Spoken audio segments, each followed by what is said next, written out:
Hello नमस्ते, स्वागत है आप सभी का सुपरविजन में। आज हम पढ़ेंगे part 4 of C programming language, जिसमें हम पढ़ेंगे various types of operators used in C language. So there are so many types of operators in C language. So जैसे कि आपका arithmetic operator, assignment operator, relational operator, logical and bitwise operator. So इस session में हम देखेंगे कि arithmetic and assignment operators क्या होते हैं, उनका सिंटैक्स क्या होता है, एंड अरिथमेटिक असाइनमेंट ऑपरेटर के ऊपर हम कुछ प्रोग्राम्स भी सॉल्व करेंगे, प्रोग्राम्स के बारे में भी समझेंगे। तो चलिए स्टार्ट करते हैं। सो टाइप्स ऑफ ऑपरेटर के बारे में जानने से पहले हमें समझना पड़ेगा कि ऑपरेटर क्या होता है।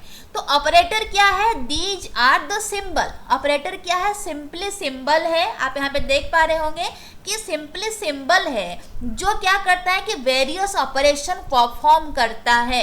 जैसे हम क्या लिखते हैं, 3 + 4 हम लिखते हैं। तो ये जो प्लस हो गया, प्लस क्या है कि सिंबल है। हम लिखते हैं 5 × 2, तो यहाँ पे मल्टीप्लिकेशन या फिर स्टार सिंबल क्या है? एक सिंपल एक सिंबल है। हम लिखते हैं 5 > 2, तो ये जो ग्रेटर देन क्या है? ये एक सिंबल है। सो ऑपरेटर एक ऐसा सिंबल होता है, एक कोई ना कोई एक सिंबल है जो वेरियस ऑपरेशन करता है। अगर हमारे पास 4 + 3 है, ये जो प्लस सिंबल है ये क्या करता है कि 4 और 3 को ऐड कर देता है। अगर हमारे पास 10 - 2 है, ये जो माइनस वाला सिंबल है क्या करता है? 10 से 2 को माइनस कर देता है, सब्ट्रैक्ट कर देता है। तो ऑपरेटर्स क्या होते हैं कि ये सिंबल्स होते हैं जो कुछ ना कुछ ऑपरेशन परफॉर्म करते हैं। जैसे प्लस क्या किया, प्लस सिंबल क्या किया कि 4 और 3 को ऐड कर दिया, तो एक ऑपरेशन परफॉर्म हुआ। तो सिंपली ऑपरेटर्स आर सिंबल्स जो कुछ ना कुछ ऑपरेशन परफॉर्म करते हैं। तो जिनके ऊपर ऑपरेशन परफॉर्म होता है उनको हम क्या बोलते हैं? उनको हम डेटा बोलते हैं और वैल्यू और ऑपरेंड बोलते हैं। जैसे अगर मैं लिख रही हूँ 3 + 4, यहाँ पे मैं लिखी 3 प्लस दे रही हूँ, प्लस हम कर रहे हैं यहाँ पे 4। तो ये जो 3 और 4 क्या हो गया? 3 और 4 हो गए डेटा या फिर ऑपरेंड या फिर वैल्यू, आप कुछ भी बोल सकते हैं। तो ये जो वैल्यू या फिर डेटा के ऊपर कौन काम कर रहा? काम कर रहा हमारा प्लस। तो प्लस क्या है? एक सिंबल है, सिंपली एक सिंबल जो किसके ऊपर काम कर रहा है? ऑपरेंड के ऊपर काम कर रहा है या फिर डेटा के ऊपर काम कर रहा है। अगर हम लिखते हैं a - हम b लिखते हैं a - b, तो माइनस यहाँ पे क्या हो गया? सिंपल एक सिंबल हो गया। तो ये सिंबल किसके ऊपर काम किया? ए एंड बी के ऊपर काम किया। That means A and B क्या हो गए? डेटा हो गए, ऑपरेंड हो गए, वैल्यू हो गए, जिनके ऊपर जो है सिंबल हमारा काम करता है। एंड ये जो सिंबल को हम इंस्ट्रक्शन भी बोलते हैं। दैट मीन्स कि जो माइनस सिंबल है ये इंस्ट्रक्ट कर रहा है, कुछ ना कुछ इंस्ट्रक्ट करता है कंपाइलर को कि करना क्या है। तो अगर हम a - b लिखेंगे, ये जो माइनस सिंबल है क्या इंस्ट्रक्ट करता है कि a से b को क्या करना है? सब्ट्रैक्ट करना है। अगर हम 3 + 4 यहाँ पे लिख दे रहे हैं, तो जो प्लस सिंबल है तो क्या इंस्ट्रक्ट कर रहा है कि 3 के साथ 4 को क्या करना है? एडिशन करना है। तो ये जो ऑपरेटर्स हो गए ये एक इंस्ट्रक्शन है। क्या है कि इंस्ट्रक्शन है जो किनके ऊपर काम करता है? ऑपरेंड के ऊपर काम करता है। जैसे प्लस यहाँ पे इंस्ट्रक्शन हो गया, सिंबल हो गया जो 3 और 4 के ऊपर काम करता है। माइनस यहाँ पे इंस्ट्रक्शन हो गया, फिर सिंबल हो गया जो a एंड b के ऊपर काम करता है। सो ऑपरेटर्स आर द इंस्ट्रक्शंस जो कि ऑपरेंड या फिर डेटा के ऊपर वेरियस ऑपरेशन करता है। These are the symbols. And और एक चीज क्या है कि operators are predefined instructions है। तो प्री डिफाइंड इंस्ट्रक्शन का मतलब क्या है कि ऑपरेटर्स आर इंस्ट्रक्शंस। अभी हम पढ़ के आए कि कुछ ना कुछ इंस्ट्रक्ट हमें कर रहे हैं, कंपाइलर को कुछ ना कुछ इंस्ट्रक्ट करते हैं कि क्या करना है एक्चुअली में। माइनस हुआ तो क्या करना है, मल्टीप्लिकेशन हुआ तो क्या करना है। तो ये सिंबल जब भी हम यूज करते हैं, जब भी हम इंस्ट्रक्शन यूज करते हैं, तो ये भी इंस्ट्रक्ट करता है कंपाइलर को डेटा के ऊपर करना क्या है। अब ये हो गया कि प्री डिफाइंड इंस्ट्रक्शन है। हम और एक चीज क्या पढ़े कि operators are predefined instruction. तो प्री डिफाइंड का मतलब है कि इनका जो मीनिंग है, इनका जो फंक्शनैलिटी है वो पहले से डिफाइंड है। जैसे कि प्लस हुआ, प्लस सिंबल या फिर प्लस इंस्ट्रक्शन या फिर प्लस ऑपरेटर, कुछ भी बोल सकते हैं, अगर यूज हो रहा, इसका मतलब क्या है कि हमें जो नंबर्स है या फिर डेटा है उनको एडिशन करना है। अगर माइनस सिंबल या फिर माइनस ऑपरेटर या फिर माइनस इंस्ट्रक्शन, आप कुछ भी बोल लीजिए, अगर यूज कर रहे हैं, इसका मतलब क्या है कि वैल्यूज को या फिर डेटास को या फिर ऑपरेंड्स को क्या करना है, सब्ट्रैक्ट करना है। तो ये जो ऑपरेटर्स हम यूज कर रहे हैं, तो इसका कोई प्री डिफाइंड इंस्ट्रक्शन हो गया, इसका तो मीनिंग पहले से ही डिफाइंड है कि ये किस तरह का ऑपरेशन करेगा। जैसे प्लस में एडिशन करेगा, माइनस में सब्ट्रैक्ट करेगा, स्टार सिंबल में मल्टीप्लिकेशन करेगा, मॉड्यूलर डिवीजन में रिमाइंडर पोर्शन आएगा, स्ट्रेट डिवीजन में कोसेंट पोर्शन आएगा। तो इनके इंस्ट्रक्शन जो है ना, ये सारा जो इंस्ट्रक्शन हम यूज कर रहे हैं, ग्रेटर देन में ग्रेटर देन कंपेयर करेगा, असाइनमेंट में असाइन करेगा, तो ये जितना भी सारे इंस्ट्रक्शन हम देख रहे हैं, जो सिंबल्स जिसको हम ऑपरेटर्स बोलते हैं, इनका जो मीनिंग है ना वो प्री डिफाइंड है, पहले से ही तैयार है, पहले से ही रखा हुआ है कि ये जो सिंबल्स है या फिर ये जो इंस्ट्रक्शन है करेंगे क्या। तो इसीलिए तो अभी हम लोग देखें क्या कि operators are what, operators are the symbols, ये सिंपली सिंबल्स है। हम पढ़े कि जिसके वजह से वेरियस ऑपरेशन होता है। And operators are also called predefined instruction. क्यों इंस्ट्रक्शन है ये भी हम देखें कि इंस्ट्रक्ट करता है कि डेटा के ऊपर या फिर ऑपरेंड के ऊपर क्या हम ऑपरेशन परफॉर्म करेंगे, इसीलिए इंस्ट्रक्शन है। प्री डिफाइंड क्यों है, प्री डिफाइंड इसीलिए है क्योंकि इनका जो मीनिंग है, फंक्शनैलिटी है, पहले से ही डिफाइंड है कि प्लस मतलब एडिशन करेगा एटसेट्रा। तो ये सारा हो गया ऑपरेटर्स के बारे में। थोड़ा और हम देख लेते हैं। तो ऑपरेटर्स क्या करते हैं कि ये एक ऐसा सिंबल है जो चीज़ों को मिला के कंबाइन करके कुछ नया चीज बनाता है। दैट मीन्स यहाँ पे जो सिंबल हम यूज किए हैं, सिंबल का मतलब क्या है कि symbol means these are the operators, क्योंकि हम अभी पढ़ के आए कि operators are nothing but the symbols. तो ये जो सिंबल किसके भीतर में यूज हो रहा है, ये पहला वैल्यू एंड ये हो गया दूसरा वैल्यू, या फिर आप बोल सकते हैं कि पहला ऑपरेंड ये हो गया दूसरा ऑपरेंड।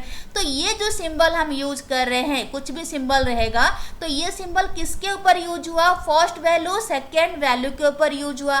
तो सिंबल क्या करेगा, दोनों को अभी कंबाइन कर देगा, मिला देगा, मिला के एक रिजल्ट हमें देगा। यहाँ पे देखिए कि रिजल्ट दे रहा। तो ये जो रिजल्ट है हमारे लिए क्या होगा, एक नया रिजल्ट होगा, नया वैल्यू या फिर नया ऑपरेंड होगा। तो यहाँ पर आप देख सकते हैं क्या लिखा हुआ है, 4 + 4। तो ये जो पहले वाला 4 है, ये क्या है कि वैल्यू है, ये जो 4 है ये क्या है, दूसरा वैल्यू है। तो ये जो प्लस सिंबल है ये हमारा क्या है, एक सिंबल है, एक ऑपरेटर है। तो ये सिंबल क्या कर रहा है कि दोनों वैल्यू को कंबाइन करके मिला के हमारे पास एक नया वैल्यू में कन्वर्ट कर रहा है। अभी दूसरा एग्जांपल देखिए क्या लिखा है। ए का वैल्यू यहाँ पे 2 दिया हुआ है, बी के वैल्यू कितना है 3 दिया हुआ है। अब हम क्या लिखे कि ए + बी। अब ये जो प्लस है क्या है, एक सिंबल है, जो ऑपरेटर हम पढ़ के आए, इंस्ट्रक्शन है।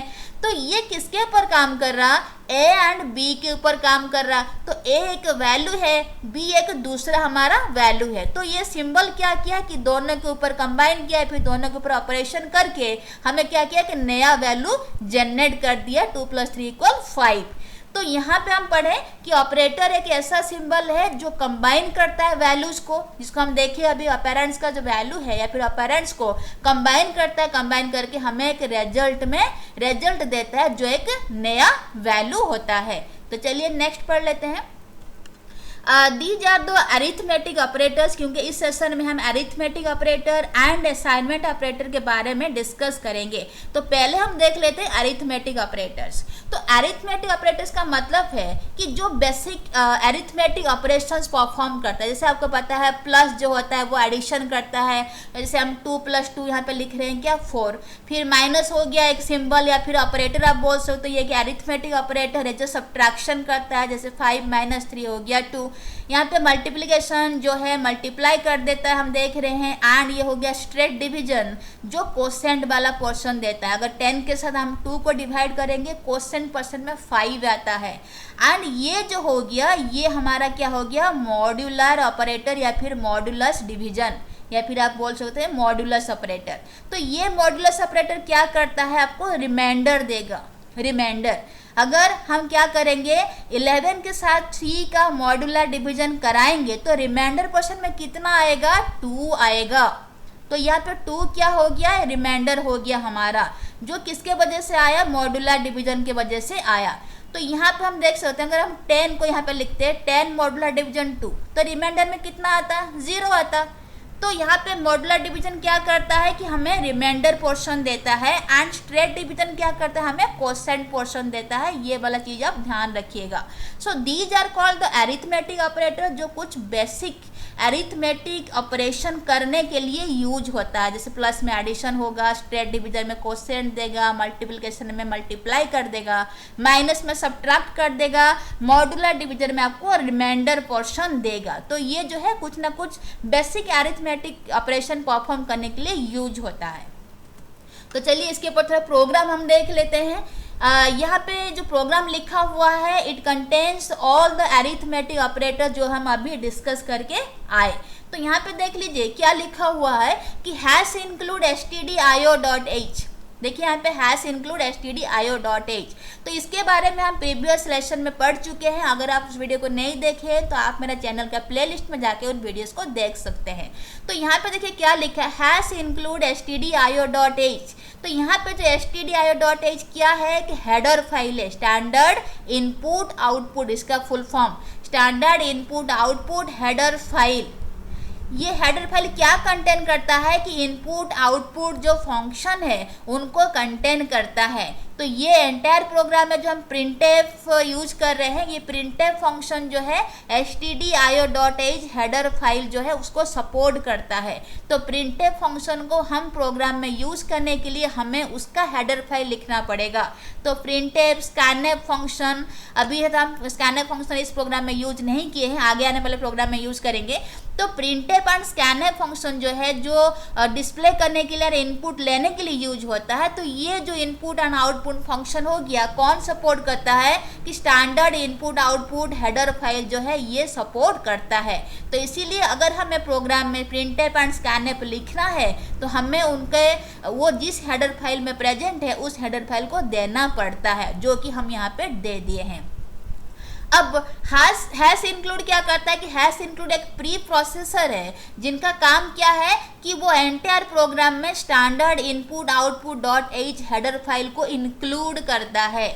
तो इसका मतलब क्या है कि so that this preprocessor includes the standard input output header file in the entire program, so that the printf and scanf function supported by this header file will be used in the entire programme. कि जितना भी printf and scanf जो हम use करेंगे वो smoothly हमारा entire programme के भीतर में हो सके, इसीलिए हैश इंक्लूड जो प्री प्रोसेसर है वो stdio.h हेडर फाइल को हमारा एंटायर प्रोग्राम में कनेक्ट करता है। तो अब देखिए नेक्स्ट में क्या लिखा है, वॉइड मैन। तो वॉइड मैन क्या होता है कि मैन एक फंक्शन है जो मैन फंक्शन है, मैन फंक्शन का बॉडी यहाँ स्टार्ट हुआ, यहाँ पे देखिए क्लोज हुआ है, एंड मैन फंक्शन के भीतर में हम जितना भी कुछ लिखेंगे कंपाइलर उसको ट्रीट करेगा, दैट मीन्स एग्जीक्यूट करेगा। तो वॉइड का मतलब है कि मैन फंक्शन जो है कुछ रिटर्न नहीं कर रहा, देख रहे हैं हम यहाँ पे प्रिंट कर रहे हैं, कुछ रिटर्न नहीं कर रहे हैं, इसलिए हमें वॉइड जो है उसको यूज करना पड़ा। वॉइड जो है यूज करने से हमें ये मीनिंग देता है कि जो मैन फंक्शन है यहाँ पे कि वो कुछ रिटर्न नहीं कर रहा है। तो चलिए फिर अंदर उसका बॉडी के भीतर में चलते हैं हम। क्या लिखा हुआ है, int a, b semicolon. Semicolon का मतलब देखिए कि सी प्रोग्रामिंग में each and every statement is terminated with the semicolon, so make it sure that you are giving the semicolon at the end of the each statement. तो यहाँ पे लिखा हुआ है कि इंट a, b, इसका मतलब क्या है कि a एंड b हो गया हमारा वेरिएबल्स जो इंटीजर डेटा टाइप का है। तो यहाँ पे जो इंट है वो एक कीवर्ड है to represent the integer data type. तो इंटीजर डेटा टाइप को रिप्रेजेंट करने के लिए हम इंट लिखते हैं। तो ये इंट a, b सेमीकोलन दिए, ये लिखने का तरीका है। या फिर आप ऐसे भी लिख सकते हैं कि इंट a सेमीकोलन, फिर लिखेंगे इंट b सेमीकोलन, वो भी एक तरीका है। तो आप कोई भी तरीका जैसे आपको कॉन्फिडेंट लगे आप उसको यूज कर सकते हैं। तो इस लाइन का मीनिंग क्या है, a एक इंटीजर वेरिएबल है, b भी एक इंटीजर वेरिएबल है। या फिर आप ऐसे बोल सकते हैं कि a जो वेरिएबल है उसका डेटा टाइप क्या है, इंटीजर है, b जो वेरिएबल है उसका डेटा टाइप क्या रहेगा, इंटीजर रहेगा। तो अब यहाँ पे हम क्या किए इस लाइन में कि a एंड b जो वेरिएबल है ये दोनों को हम क्या किए, डिक्लेयर कर दिए हैं। अब डिक्लेयर तो कर दिए है, इनका वैल्यू भी हम दे देते हैं, दैट मीन्स कि असाइन कर देते हैं, वैल्यू असाइन करते हैं। तो पहला हमारा क्या था, वेरिएबल ए एंड फिर था बी। तो हम क्या किए, ए का वैल्यू 16 ले लिए, बी का वैल्यू कितना ले लिए, 2 ले लिए। तो हम ऐसे करके क्या करेंगे, वैल्यू को असाइन करेंगे। हमेशा राइट साइड वाला पोर्शन जो है लेफ्ट साइड को असाइन होता है, that means right side portion में जो भी वैल्यू है वो लेफ्ट साइड उसको होल्ड करता है। तो यहाँ पे a इक्वल 16 का मतलब है कि 16 वैल्यू अभी a में स्टोर है। b इक्वल 2 का मतलब है कि 2 वैल्यू जो अभी किस में स्टोर है, b में स्टोर है। अब हम करते हैं क्या, उनको प्रिंट करते हैं। तो प्रिंट में क्या लिखे, प्रिंटफ। प्रिंटफ का मतलब क्या है, प्रिंटफ एक प्री डिफाइंड फंक्शन है जो stdio.h हेडर फाइल के भीतर में है। इसका मतलब होता है या फिर इसका जो मीनिंग होता है कि ये है प्रिंट स्टेटमेंट। प्रिंटफ फंक्शन जो है प्रिंट करता है, फिर आउटपुट जो है वो डिस्प्ले करता है ऑन द स्क्रीन। तो यहाँ पे प्रिंटफ देखिए, प्रिंटफ का जो सिंटैक्स होता है, हम प्रिंटफ लिखेंगे, उसके बाद पैरेंथेसिस स्टार्ट करते हैं, फिर डबल कोट स्टार्ट करते हैं। तो डबल कोट के भीतर में जितना भी रहता है वो डिस्प्ले होता है, जो कि हम प्रीवियस लेक्चर में पढ़ चुके हैं। तो अगर हम चाह रहे हैं थोड़ा सा आउटपुट का सजा के डिस्प्ले करें, तो हम क्या लिखेंगे, यहाँ पे प्रिंटफ लिखे, पैरेंथेसिस स्टार्ट कर दिए, डबल कोट लिखे, फिर हम लिख रहे हैं a plus B equal percentile D slash N, double quote यहाँ हम एंड किए, फिर हम कॉमा दिए एंड हम लिख रहे हैं क्या, a प्लस बी। तो इसका मतलब क्या है, मैं बोली थी कि डबल कोट में जितना रहेगा वह चीज वो सारा चीज डिस्प्ले होगा। तो डबल कोट के भीतर में है क्या, देखिए स्लैश एन का मतलब है न्यू लाइन, दैट मीन्स कि यहाँ पे आप a प्लस बी जब वैल्यू डिस्प्ले होगा उसके बाद नेक्स्ट वैल्यू उसका नेक्स्ट लाइन में डिस्प्ले होगा, इसलिए हम स्लैश एन दिए। स्लैश एन का मतलब है कि नया लाइन बना देगा। तो डबल कोट के भीतर में है क्या, a plus B equal percentile D slash N. अभी तो हम स्लैश एन का मीनिंग पड़ेगी, ये तो नया लाइन देगा। अब बचा क्या, a plus B equal percentile D. देखिए जो परसेंटाइल डी क्या है, एक फॉर्मेट स्पेसिफायर है जो कि हम प्रीवियस लेक्चर में पढ़ चुके हैं। परसेंटाइल डी एक फॉर्मेट स्पेसिफायर है to hold that holds the integer data. जो भी इंटीजर डेटा है, जो भी इंटीजर वैल्यू है उसको होल्ड करता है क्या, परसेंटाइल डी। अब इसमें परसेंटाइल डी किसको होल्ड करेगा, a प्लस बी का वैल्यू को होल्ड करेगा। तो a में कितना वैल्यू है, a में है 16, तो यहाँ पे रहेगा 16। b में कितना वैल्यू है, 2 है, दैट मीन्स 16 प्लस 2 कितना हुआ, 18 हो गया। अब 18 कहाँ स्टोर रहेगा, जाके परसेंटाइल डी में स्टोर रहेगा।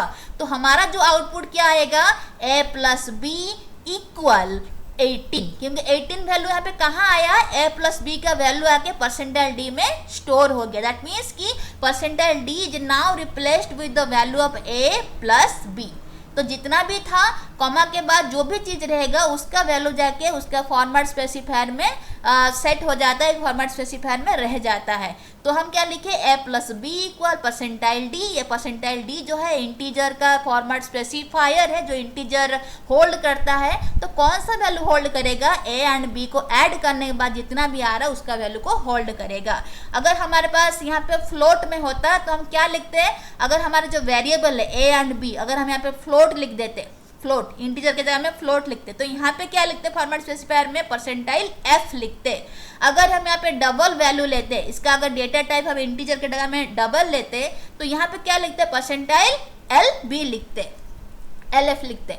तो यहाँ पे क्या हो गया, तो ये सारा चीज हो गया हमारा कि फॉर्मेट स्पेसिफायर के बारे में। LF लिखेंगे हम किसके लिए, कि डबल वैल्यू के लिए, डबल वेरिएबल के लिए, डबल टाइप का वेरिएबल के लिए। एंड परसेंटाइल F लिखेंगे हम फ्लोट टाइप के वेरिएबल के लिए। एंड परसेंटाइल D लिखेंगे हम किसके लिए, इंटीजर टाइप का वेरिएबल के लिए, होल्ड करने के लिए वैल्यू को। तो ये सारा चीज जो है हम प्रीवियस लेक्चर में भी डिस्कस कर चुके हैं। तो यहाँ पे था देख लेते हैं हम क्या लिखे हैं कि printf a minus B equal percentile D slash N. देखिए डबल कोट स्टार्ट हुआ था, यहाँ पे एंड हुआ है, कॉमा दे दिए a माइनस बी। तो कॉमा के बाद क्या है, a माइनस बी है। तो जितना भी वैल्यू आएगा, कितना वैल्यू आएगा, 14 है, तो वो जाके कहाँ स्टोर होगा, परसेंटाइल डी में स्टोर होगा। लिखने का सिंटैक्स देखिए, यहाँ पे प्रिंटफ लिखे, फिर हम पैरेंथेसिस स्टार्ट किए, फिर हम जो शो करना चाह रहे हैं वो चीज डबल कोट के भीतर में लिखेंगे।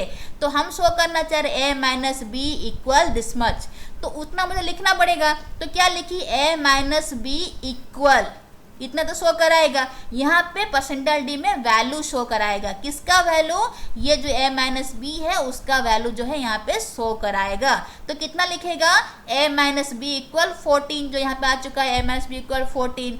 अब जो नेक्स्ट लाइन हो गया, फिर नेक्स्ट जो आउटपुट होगा वो उसका नेक्स्ट लाइन में दिखाएगा, इसीलिए हम क्या किए, यहाँ पे स्लैश एन कर दिए हैं। दैट मीन्स स्लैश एन करने से क्या होता है कि जब भी हम नेक्स्ट लाइन रन करें, जैसे यहाँ पे प्रिंटफ हो गया और एक प्रिंटफ है, फिर तीसरा प्रिंटफ है, सब तो आउटपुट पुट करेगा, आउटपुट डिस्प्ले करेगा। तो सबका आउटपुट अगर हम स्लैश एन यूज करें ना, तो हम वन आफ्टर अनदर हमें आउटपुट मिलेगा। जैसे यहाँ पे आप देख पा रहे हैं, अगर आप स्लैश एन यूज नहीं करते तो एक ही लाइन में सारा दिखाता, a plus B equal 18, a minus B equal 14, ये सारा एक ही लाइन में आपको दिखा देता।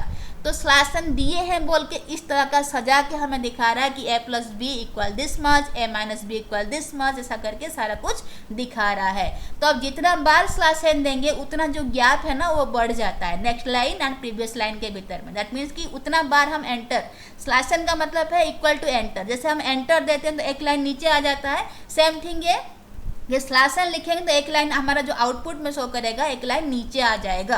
तो हम जितना बार भी स्लैश एन देंगे उतना जो गैप है ना वो बढ़ जाएगा। तो नेक्स्ट देखिए क्या लिखा है, print F A multiplication B equal percentile D slash N लिखा हुआ है। दैट मीन्स यहाँ पे दो बार हम स्लैश एन दिए हैं, दो बार का मतलब है कि ज़्यादा हमारा जो है गैप जो है वो ज़्यादा होगा, या फिर नया लाइन, दो बार हम नया लाइन बना दिए हैं। तो डबल कोट के भीतर में क्या है, A multiplication B equal percentile D, तो हम क्या डिस्प्ले कराएंगे, A multiplication B equal percentile D में क्या रहेगा, ए मल्टीप्लिकेशन बी, जो ये वाला वैल्यू है ना उसका वैल्यू ए एंड बी को मल्टीप्लाई करने के बाद कितना आ रहा, 16 इंटू 2 32, ये जो 32 आया ना, तो 32 आके यहाँ स्टोर रहेगा परसेंटाइल डी में। तो हमारा आउटपुट में क्या आएगा कि a मल्टीप्लिकेशन b इक्वल 32।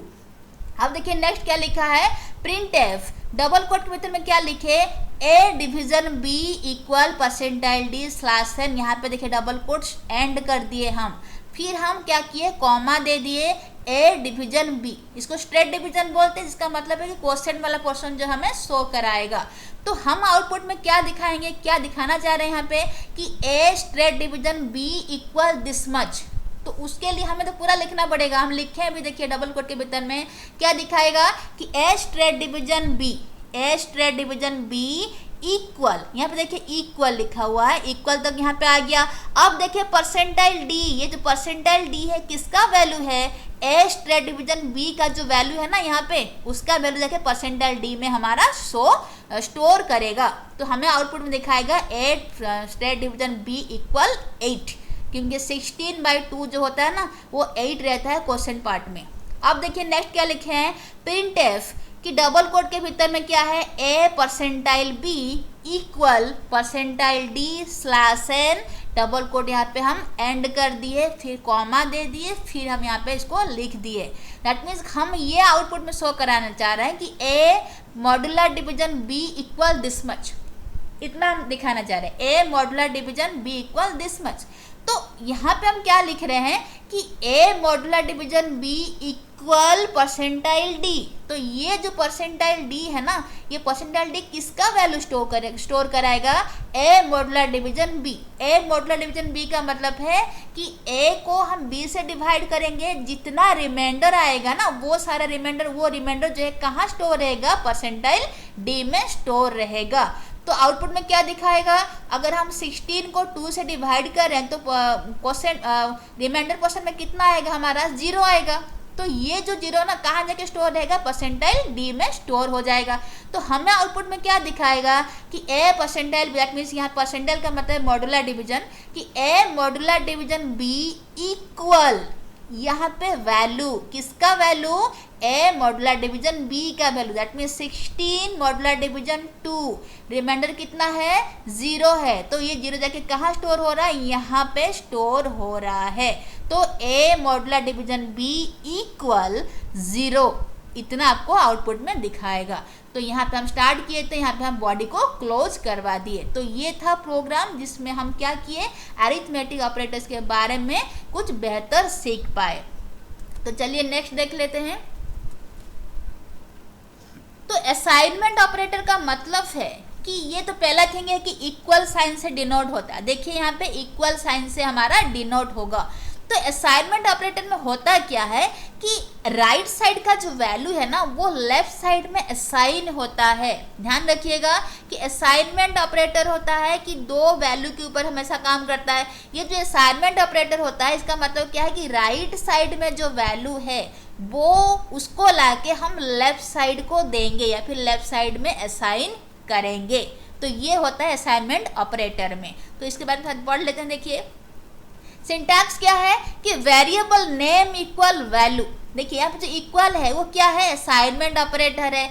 हम उसका सिंटैक्स में क्या लिखे, variable name equal value. That means कि राइट साइड में जो है वो वाला चीज क्या है, यहाँ पे वैल्यू जो है कोई वेरिएबल में असाइन होगा। याद रखिएगा कि जब भी हम असाइनमेंट ऑपरेटर यूज करते हैं लेफ्ट साइड वाला जो पोर्शन है यहाँ पे देखिए लेफ्ट साइड पोर्शन क्या होनी चाहिए, वेरिएबल होनी चाहिए, हमेशा वेरिएबल होनी चाहिए। तो यहाँ पे वेरिएबल जहाँ पे लेफ्ट साइड लिखे हैं वहाँ पे कांस्टेंट नहीं हो सकता, ना ही कोई एक्सप्रेशन हो सकता है। यहाँ पे एक्सप्रेशन का मतलब है अगर हम a प्लस बी कर रहे हैं ना वो एक एक्सप्रेशन है। Expression is the combination of operator and operand. जब भी हम ऑपरेटर एंड ऑपरेंड को कंबाइन करते हैं ना उसको हम बोलते हैं एक्सप्रेशन। जैसे a प्लस बी हो गया, 5 इंटू 3 हो गया, वो सारा क्या है एक्सप्रेशन है, क्योंकि वहाँ पे ऑपरेटर भी है जैसे मल्टीप्लिकेशन हो गया एंड ऑपरेंड भी जैसे 5 एंड 3 हो गया। तो जो लेफ्ट साइड रहता है असाइनमेंट ऑपरेटर का वो हमेशा वेरिएबल रहता है, उसमें हम कांस्टेंट नहीं रख सकते, ना ही कोई एक्सप्रेशन रख सकते हैं। तो यहाँ पे उसका एग्जांपल देख लीजिए क्या लिखा है, int a equal 69। That means कि a एक वेरिएबल है जिसका डेटा टाइप क्या है, इंटीजर है। दैट मीन्स a के भीतर में इंटीजर तरह का वैल्यू जो है वो स्टोर हो सकता है।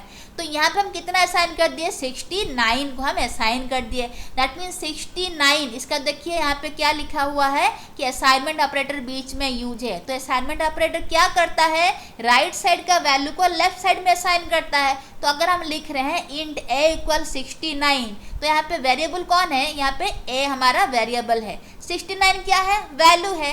तो ये जो वैल्यू जाके कहाँ स्टोर रहेगा, a वेरिएबल में स्टोर रहेगा। देखिए यहाँ पे लिखा हुआ है असाइन 69 टू वेरिएबल a, जहाँ पे a क्या है, एक इंटीजर है। तो हम सिंटैक्स भी पढ़ लिए कि जब भी हम असाइनमेंट ऑपरेटर यूज करते हैं हमेशा राइट साइड वाला जो वैल्यू है वो जाके लेफ्ट साइड में स्टोर रहता है। एंड एक चीज ध्यान में रखिएगा कि लेफ्ट साइड में वेरिएबल ही रहता है, उसमें कोई कांस्टेंट या फिर कोई एक्सप्रेशन नहीं रहता है। एक्सप्रेशन का मीनिंग है जहाँ पे ऑपरेटर एंड ऑपरेंड मिल के कुछ बना रहा है, जैसे 3 + 4 एक एक्सप्रेशन हो गया। तो चलिए नेक्स्ट पढ़ लेते हैं। यहाँ पे कुछ सिंटैक्स है कि आपको पहचानने में हेल्प करेगा कि ये सही में जो असाइनमेंट ऑपरेटर जो ट्रू है या फिर असाइनमेंट ऑपरेटर ऐसा यूज हो सकता है कि नहीं हो सकता। अब देखिए पहला क्या लिखा हुआ है, a इक्वल b। तो यहाँ पे मतलब क्या है कि b का जो वैल्यू है वो जाके a वेरिएबल में स्टोर हो रहा है, तो ये हो सकता है, ऐसा ट्रू है। तो यहाँ पे क्या लिखा है, ये जो सिंटैक्स है वो एक्सेप्टेबल है। फिर लिखा है a इक्वल 10। दैट मीन्स कि 10 जो वैल्यू है ना वो जाके कहाँ स्टोर हो रहा है, a वेरिएबल में स्टोर हो रहा है। तो ये भी तो हो सकता है, तो ये भी तो एक्सेप्टेबल सिंटैक्स है। नेक्स्ट हम देखते हैं क्या है कि c equal a plus B.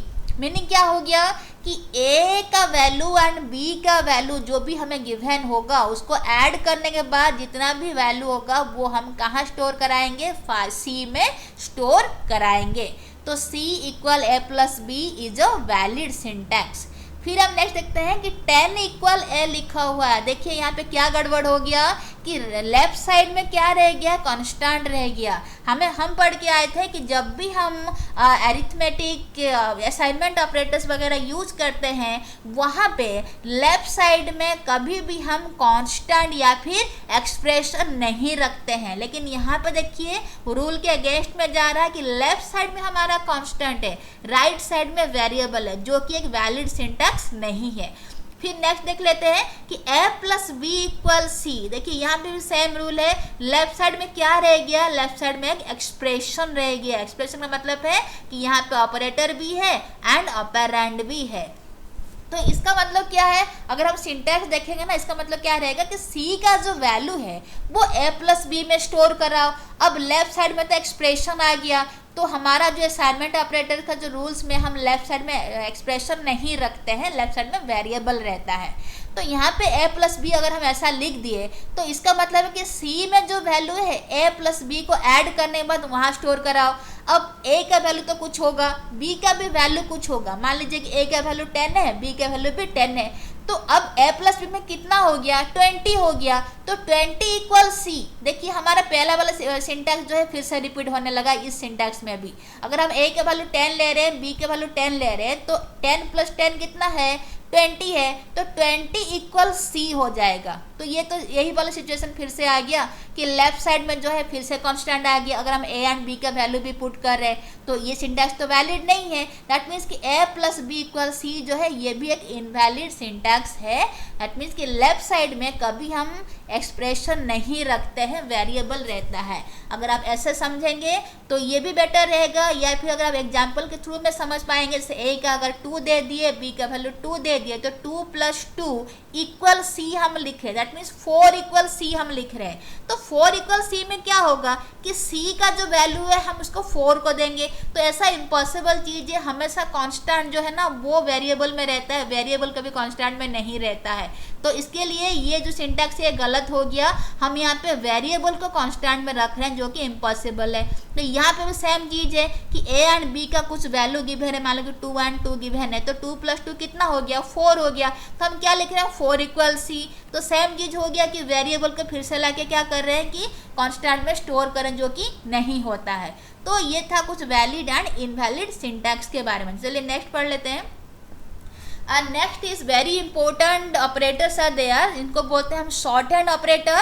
तो ये शॉर्ट हैंड इसीलिए है क्योंकि ये जो सिंटैक्स है ना वो थोड़ा शॉर्ट कर देते हैं। अगर हम नॉर्मल ऑपरेटर्स यूज़ करेंगे, असाइनमेंट ऑपरेटर हो गया, आपका अरिथमेटिक ऑपरेटर हो गया, उनका सिंटैक्स थोड़ा ज़्यादा होता है। लेकिन असाइनमेंट, ये जो शॉर्ट हैंड असाइनमेंट ऑपरेटर है ना वो सिंटैक्स को आपको शॉर्ट कर देते हैं, इसीलिए उनका नाम क्या है, शॉर्ट हैंड असाइनमेंट ऑपरेटर्स। हम देख लेते हैं क्या क्या ऑपरेटर्स है। देखिए हम लिखा है कि प्लस इक्वल लिखा हुआ है, इसका मतलब क्या है, ये एडिशन असाइनमेंट है।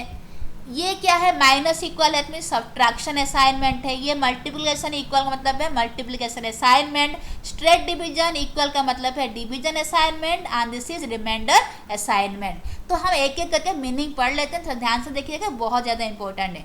तो प्लस इक्वल का मतलब क्या है, एडिशन असाइनमेंट। अगर हमें लिखा गया, मान लीजिए कि हम लिखे x प्लस इक्वल टू, इसका मीनिंग क्या है कि x इक्वल एक्स प्लस 2। ध्यान रखिएगा, हमें लिखना था क्या, x इक्वल एक्स प्लस 2, जो हम नॉर्मल अरिथमेटिक ऑपरेटर में करते हैं, x इक्वल एक्स प्लस 2। तो x के साथ 2 का वैल्यू को ऐड करके फिर x में स्टोर करा दो, ये हमारा मीनिंग था।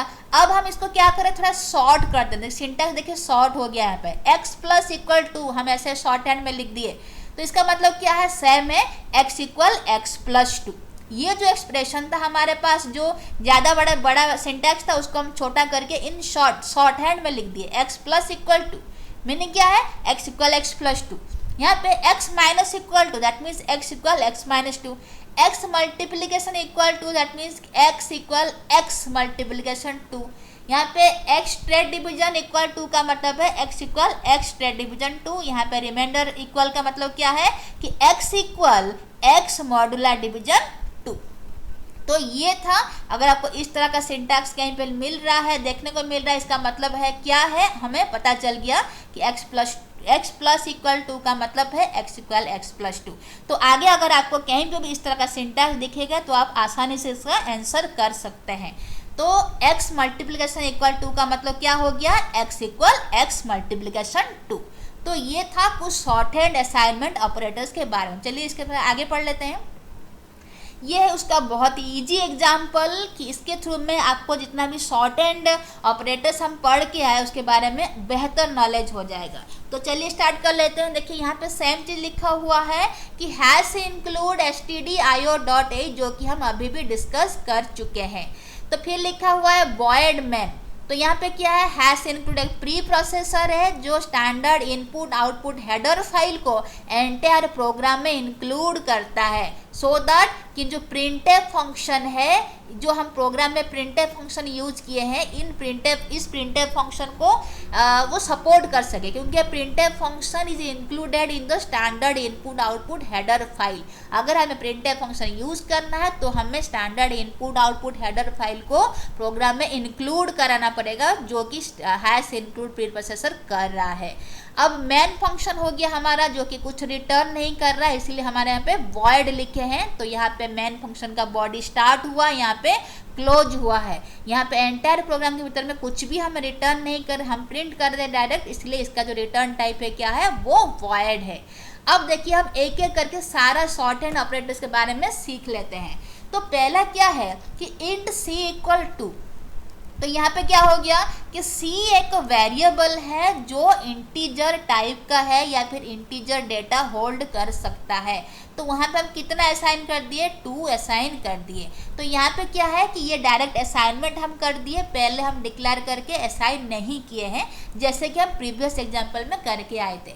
वहाँ पे हम वेरिएबल को पहले असाइन डिक्लेयर किए थे, फिर उसके बाद असाइन किए थे। तो यहाँ पे हम क्या कर रहे हैं, हम डायरेक्ट उसको असाइन कर दे रहे हैं। तो दोनों ही तरीका सही है। तो इंट सी इक्वल टू का मतलब है कि सी एक वेरिएबल है जो इंटीजर टाइप का है, इंटीजर डेटा टाइप का है, जिसमें हम 2 रख रहे हैं। दैट मीन्स अभी सी के पास कितना है, 2 है। फिर हम क्या लिखे, सी प्लस इक्वल 3। तो ये है शॉर्ट हैंड ऑपरेटर है जो कि हम पढ़ के आए थे। इसका मीनिंग क्या है, सी इक्वल सी प्लस 3। तो अब यहाँ पे देखिए सी इक्वल सी प्लस 3 का मतलब क्या है, इस सी के पास कितना है, 2 है। इस सी के पास कितना है, 2 है। तो 2 प्लस 3 इक्वल जितना भी हो रहा है वो जाके कहाँ स्टोर हो रहा है, इस सी में स्टोर हो रहा है, क्योंकि हमें पता है कि जो असाइनमेंट ऑपरेटर है वो राइट साइड का वैल्यू को लेफ्ट साइड में स्टोर करता है। तो राइट साइड में कितना है, सी प्लस 3। तो ये सी के पास कितना है, 2 है। तो 2 प्लस 3 कितना हुआ, 5 हुआ। तो ये जो 5 जाके कहाँ स्टोर हुआ, ये वाला सी में स्टोर हो गया। तो इसको हमें अभी प्रिंट करना है, उसका रिजल्ट दिखाना है। तो कैसे लिखेंगे, हम सीख चुके हैं प्रिंटफ का सिंटैक्स कैसे लिखा रहता है। तो प्रिंटफ लिखे, ब्रैकेट स्टार्ट कर दिए, डबल कोट भी स्टार्ट कर दिए। हम ये चाह रहे शो कराना कि the result is this much, तो उतना हमें लिखना पड़ेगा ब्रैकेट के भीतर में, तभी जाके वो डिस्प्ले होगा। विद इन डबल कोट के भीतर में हमें लिखना पड़ेगा, क्योंकि डबल कोट के भीतर जो भी चीज़ रहता है वो एज आउटपुट डिस्प्ले करता है। तो यहाँ पे देखिए स्टार्ट कर दिए, पैरेंथेसिस डबल कोट स्टार्ट कर दिए। क्या लिखे यहाँ पे, the result is percentile D slash N. तो स्लैश एन का मतलब है कि नया लाइन बनाएगा। दैट मीन्स कि जो नेक्स्ट आउटपुट है ना वो नेक्स्ट लाइन से शो कराएगा। अगर हम स्लैश एन नहीं देंगे तो एक ही लाइन में सब कुछ शो कर देगा। तो थोड़ा सा अरेंजमेंट करने के लिए हम क्या करते हैं, स्लैश एन यूज कर लेते हैं नया लाइन के लिए। तो the result is percentile D. देखिए यहाँ पे डबल कोट हम एंड कर दिए, कॉमा के बाद हम सी लिखे हैं। तो ये जो परसेंटाइल डी है, परसेंटाइल डी क्या है कि फॉर्मेट स्पेसिफायर है जो कि इंटीजर वैल्यू को होल्ड करता है, जो कि हम डिस्कस भी कर चुके हैं। तो क्या दिखाएगा, the result is percentile D comma C. देखिए तो परसेंटाइल डी में क्या रहेगा, इस सी का वैल्यू, ध्यान रखिएगा ये जो सी लिखा हुआ है इस सी का वैल्यू कहाँ स्टोर रहेगा, परसेंटाइल डी में स्टोर रहेगा। तो percentile D will be replaced by the value of C. तो जिसको रिप्लेस कराना है जिस वैल्यू को, हम डबल कोट कॉमा के बाद उस वैल्यू को लिखेंगे।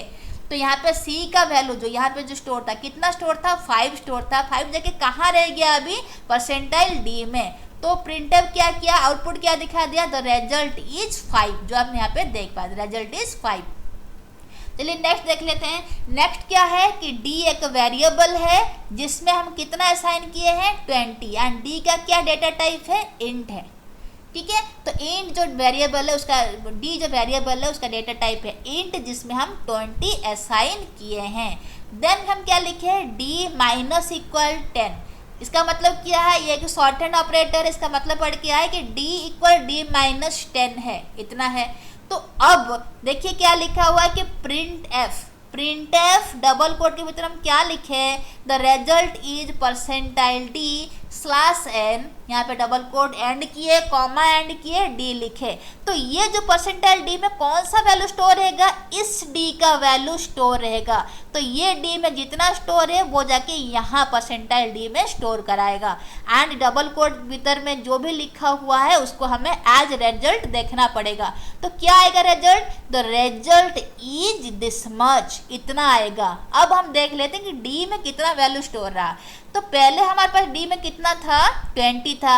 अब हम लिख दिए D minus equal 10, that means D equal D minus 10 लिखे।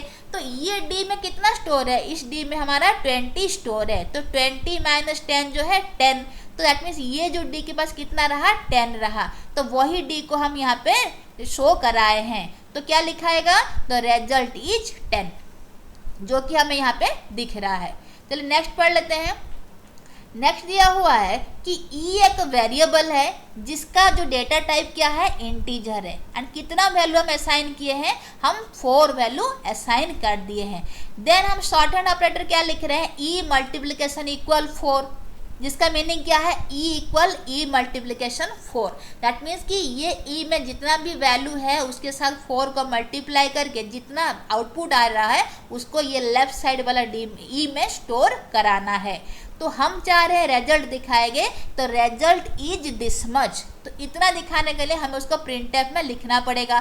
तो हम क्या लिखे, प्रिंट एफ डबल कोट के भीतर में the result is percentile D slash end double quote end हुआ कॉमा देन ई लिख रहे हैं। तो ये जो परसेंटाइल डी है फॉर्मेट स्पेसिफायर है, इंटीजर को होल्ड कर रहा है। किसका वैल्यू होल्ड करेगा, ई का वैल्यू जो है होल्ड करेगा। दैट मीन्स परसेंटाइल डी के जगह में अभी ई का वैल्यू आ जाएगा। तो स्लैश एन क्या होता है, न्यू लाइन के लिए होता है। तो डबल कोट में हम लिखे थे जो वो सारा चीज़ यहाँ पे शो कराएगा हमारा आउटपुट में। खाली परसेंटाइल डी के जगह में क्या रहेगा, यहाँ पे ई का वैल्यू रहेगा। एंड हम क्या दिखाएगा आउटपुट में, द रिजल्ट इज 16, क्योंकि 4 इस ई का वैल्यू कितना था, 4 था। तो 4 इंटू 4 कितना हुआ, 16 हुआ। तो 16 जाके कहाँ स्टोर हो रहा है, ई में स्टोर हो रहा है। अभी ई के पास कितना है, 16 है। तो हम क्या दिखा रहे हैं, the result is percentile D slash end double quote end किए ई। दैट मीन्स ये जो परसेंटाइल डी है तो this will be replaced by the E value. तो क्या दिखाएगा, द रिजल्ट इज 16, इतना दिखाया। क्या है, इंटीजर है जिसमें कितना वैल्यू हम स्टोर किए हैं, 10 वैल्यू को हम स्टोर किए हैं। तो फिर हम क्या लिख रहे हैं, ए स्ट्रेट डिवीजन इक्वल 2। इसका मीनिंग क्या है, ए इक्वल ए बाई 2 या फिर ए स्ट्रेट डिवीजन 2 है। तो ए में कितना वैल्यू था, यहाँ पे 10 वैल्यू था। तो 10 डिवाइडेड बाई 2। तो जब भी हम स्ट्रेट डिवीजन ऑपरेटर यूज करते हैं जो कि एक अरिथमेटिक ऑपरेटर है, इसका मतलब क्या है कि ये आपको कोसेंट वाला पोर्शन देगा। तो 10 के साथ जब भी हम 2 को डिवाइड करेंगे, जितना भी कोसेंट आएगा वो जाके कहाँ स्टोर रहेगा, इस ए में स्टोर रहेगा। अब हमें इसी ए को डिस्प्ले करना है। तो कैसे लिखेंगे, print F the result is percentile D slash N double quote लिखे, यहाँ पे कॉमा दे दिए ए। अब देखिए कि डबल कोट में जो है वो चीज डिस्प्ले करेगा। तो क्या डिस्प्ले किया, the result is this much. ये परसेंटाइल डी में कुछ वैल्यू स्टोर रहेगा। किसका वैल्यू रहेगा, इस ए का वैल्यू। इस ए का वैल्यू कहाँ स्टोर हो गया, परसेंटाइल डी में स्टोर हो गया। तब ए के पास कितना था, यहाँ पे 5 था, क्योंकि 10 डिवीजन बाई 2। अगर 10 को हम 2 से डिवाइड करेंगे कोसेंट में 5 आएगा। तो कितना दिखाएगा, द रिजल्ट इज 5, जो यहाँ पे हमें दिखा रहा है, रिजल्ट इज 5। स्लैश एन का मतलब है कि नया लाइन आ जाएगा। दैट मीन जो नेक्स्ट आउटपुट है वो नया लाइन से फिर से प्रिंट होना स्टार्ट करेगा। नेक्स्ट देखिए क्या लिखा है, इंट आर इक्वल 22। तो आर एक वेरिएबल है जिसका डेटा टाइप जो है वो इंटीजर है, उसके पास कितना वैल्यू है, 22 वैल्यू है। फिर हम क्या लिख रहे हैं कि आर मॉड्यूलर डिवीजन इक्वल 11। इसका मतलब क्या हो गया कि R equal R modular division 11। तो आर के पास जितना वैल्यू है, कितना वैल्यू है, 22। तो 22 को 11 के साथ मॉड्यूलर डिवीजन करना पड़ेगा। तो आपको पता है कि मॉड्यूलर डिवीजन का मतलब है कि रिमाइंडर वाला पोर्शन देगा। जब भी हम 22 को 11 से डिवाइड करेंगे तो रिमाइंडर में क्या आएगा, 0 आएगा। तो ये जो 0 कहाँ स्टोर रहा, इस आर में स्टोर रहा। तो इसी आर को हमें यहाँ पे डिस्प्ले करना है। तो हम किस तरह का आउटपुट चाह रहे हैं, हम लिखना चाह रहे हैं तो result is this much, result is 0, ये हमें चाहिए। तो हम क्या लिखे डबल कोट के भीतर में कि द रिजल्ट इज इतना लिखे, फिर परसेंटाइल डी। अब परसेंटाइल डी मतलब कि वैल्यू होल्ड करेगा। अब किसका वैल्यू होल्ड करेगा, इस आर का वैल्यू। तो हम यहाँ पे क्या लिखेंगे, कॉमा देके आर लिख दिए। तो this percentile D will be now replacing with the value of R. तो आर का जो वैल्यू है वो जाके यहाँ पे परसेंटाइल डी में स्टोर हो गया। तो हमारा में जो आउटपुट आएगा वो क्या आएगा, द रिजल्ट इज 0, जो कि हमें यहाँ पे दिखा रहा है। तो यहाँ पे मेन फंक्शन स्टार्ट हुआ था, यहाँ पे ये क्लोज हो गया है, दैट मीन्स प्रोग्राम हमारा एंड हो गया है। तो इस प्रोग्राम में हम सारा जो शॉर्ट हैंड ऑपरेटर्स है उसके बारे में डिस्कस कर लिए। आई थिंक आपको समझ में आया होगा। तो ये था आज का कुछ सेशन जिसमें हम डिस्कस किया ऑपरेटर्स क्या है, असाइनमेंट एंड अरिथमेटिक ऑपरेटर्स क्या है, उनके बारे में प्रोग्राम्स भी पढ़े। आई थिंक कि आपको मेरा सेशन अच्छा लगा होगा, वीडियोज अच्छा लग रहा होगा। अगर आपको मेरा वीडियो अच्छा लग रहा है तो उसको लाइक शेयर एंड सब्सक्राइब जरूर करें। So thank you so much for watching me.